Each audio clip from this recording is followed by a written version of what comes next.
સુરતમાં કબડ્ડીના રાજ્યકક્ષાના ખેલાડી 25 વર્ષીય જય મુકુંદભાઈ પ્રજાપતિનું રહસ્યમય મોત. ઘરમાં સોફા ઉપર બેઠા બેઠા મોતને ભેટી ગયો હતો. હાલ તો હાર્ટ એટેકના કારણે મોત થયું હોવાનું અનુમાન લગાવવામાં આવી રહ્યું છે. સુરત પાલના સિદ્ધિવિનાયક એપાર્ટમેન્ટના એક ફ્લેટમાંથી સ્ટેટ લેવલના કબડ્ડીના ખેલાડીનું રહસ્યમય સંજોગોમાં મોતને ભેટેલો મૃતદેહ મળી આવતા પરિવાર આઘાતમાં સરી ગયો હતો. સવારે જીમ કરીને આવ્યા બાદ જય ચાનું કપ લઈ હોલમાં સોફા પર બેઠો અને સાંજે આવેલા પરિવારને મૃત હાલતમાં મળી આવતા પોલીસે પોસ્ટમોર્ટમની દિશામાં કાર્યવાહી કરી આગળની તપાસ હાથ ધરી છે. પિતરાએ ભાઈ સોલ્વીને જણાવ્યું હતું કે જય મુકુંદભાઈ પ્રજાપતિ ટ્રેડમાર્ક રજિસ્ટ્રેશનના કામકાજ સાથે સંકળાયેલો હતો. પરિવારમાં માતા ડાયમંડમાં કામ કરે છે અને પિતા ફર્નિચરના કામકાજ સાથે સંકળાયેલા છે. આજે સવારે રોજિંદાની જેમ જય જીમ કરીને આવ્યા બાદ નાહવા માટે પાણી મૂકી ચા લઈને હોલમાં સોફા પર બેઠો હતો ત્યારે પરિવાર પોતાના કામે નીકળી ગયા હતા.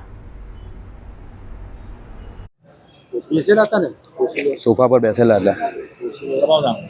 સોલ્વિન કપિલભાઈ પ્રજાપતિ.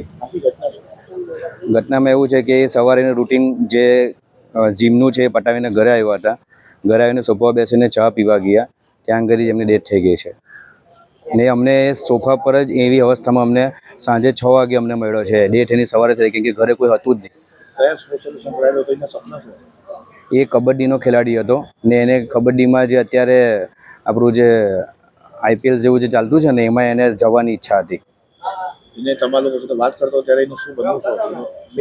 એને એ જ હતું કે મારે કબડ્ડીમાં દેશ માટે કંઈક અગાડી જવું છે ને મેડલ લાવવા છે. તમને શું લાગે છે આનું અચાનક ડેથનું કારણ તમે લોકો કેવી રીતે જોયું? અમને તો એવું લાગે છે કે એટેક આવ્યો છે. હવે ત્યાં પોસ્ટમોર્ટમ ચાલુ છે એટલે રિપોર્ટ આવશે. એને બીજી કોઈ શારીરિક કોઈ તકલીફ નથી એને.